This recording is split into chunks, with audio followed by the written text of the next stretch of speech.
মাজারে দরবারে যে গান বাজনাগুলো হয়ে থাকে এই গান বাজনার মধ্যে নারীরা যে গান করে বা পরিবেশনা করে গান সুরছন্দ প্রকাশ করে থাকে এটা কতটুকু সমাজের সম্মত বা গ্রহণযোগ্য হালাল কিনা হারাম এই বিষয়ে একজন বিশেষ মাওলানা খুব ভালো একজন স্কলার মাওলানা বললে চলে তিনি এই প্রসঙ্গে একটা কথার ফয়সালা দিয়েছেন সেটা হচ্ছে মাজারের মধ্যে যদি কোনো নারী দিয়ে গান বাজনা করানো হয় তবে আমি বলবো এটা ইসলামের সম্মত নন সমাজে গ্রহণযোগ্য নন যদি মাজারে আনুষ্ঠানিকতা কোনো গান বাজনা হয়ে থাকে তবে অবশ্যই সেখানে পুরুষ শিল্পী বা মাদ্রাসার ছাত্র সমাজ থাকা বা রাখা উচিত এইভাবে কথাগুলা বলা হয়েছে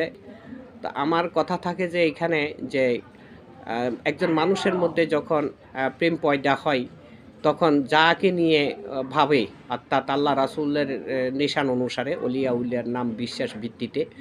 তার ভাবনা তার অন্তরে জাগা নেয় এবং সে সবসময় তাকে নিয়ে ভাবে এই ভাবনার ভিতরে দিয়ে অবশ্যই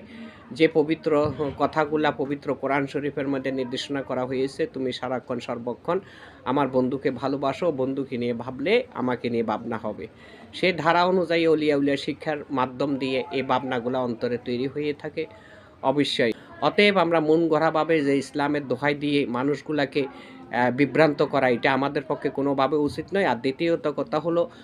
মাজারে যে গান বাজনাগুলা করা হয় সে সম্পূর্ণভাবে আধ্যাত্মিক ও মারফতিভাবে থাকে এই আধ্যাত্মিক মারফতি জগতের মধ্যে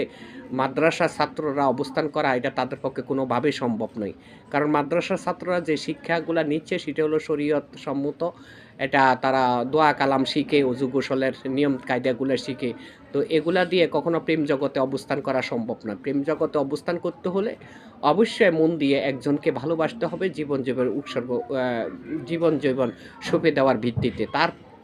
প্রেক্ষিতে সে মারফতের জগতে ধীরে ধীরে অবস্থান করতে পারে যদি আল্লাহ তাহার উপরে হেদায়েত নসিব করে আমরা আশা করব প্রত্যেকে ধর্ম জ্ঞান অর্জন করার জন্য কাউকে বিভ্রান্ত করব না কারণ অতীতের থেকে যে কাজগুলা হয়েছে বর্তমান অলিয়া উলিয়ার আদর্শের মধ্যে সেই ধারা অনুযায়ী কাজ রয়েছে এর ব্যতিক্রমে না কোনো অলিয়া উলিয়া শেরিকি গুণাগার এমন কর্ম করুক এইটা কোনো অলিয়া উলিয়া চায়ও না এবং আদর্শ নির্দেশনাও তো নাই